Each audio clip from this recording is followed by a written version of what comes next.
જી પ્રગતિબેન, આ તમે આંકડો જો ટ્રેન્ડ્સ તરફ 200 એનડીએ જે છે તે 200 બેઠકો પર આગળ ચાલી રહી છે.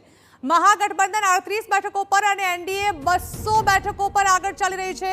બિહારમાં જાણે કે એનડીએની સુનામી આવી હોય તે પ્રકારના આંકડાઓ સામે આવી રહી છે. વલણોમાં એનડીએ 200 બેઠકોને પાર પહોંચી ચૂકી છે.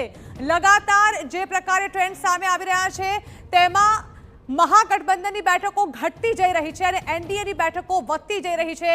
તીર અને કમળની આંધીમાં ફાનસ અને હાથની સંપૂર્ણ હાર થઈ હોય તે પ્રકારના આંકડાઓ સામે આવી રહ્યા છે. જાણે કે આંકડાઓ કહી રહ્યા છે બિહારમાં એનડીએની સુનામી આવી હોય.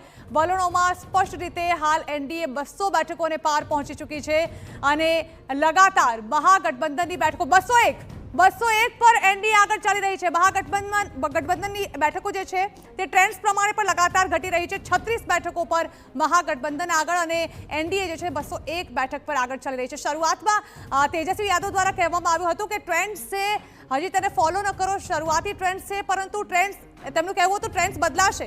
ટ્રેન્ડ્સ બદલાયા તો છે પરંતુ તે કદાચ મહાગઠબંધન માટે ઝટકા સમાન બદલાયા છે, કારણ કે જે આંકડાઓ સામે આવી રહ્યા છે તે મહાગઠબંધનને ઝટકો આપી રહ્યા છે.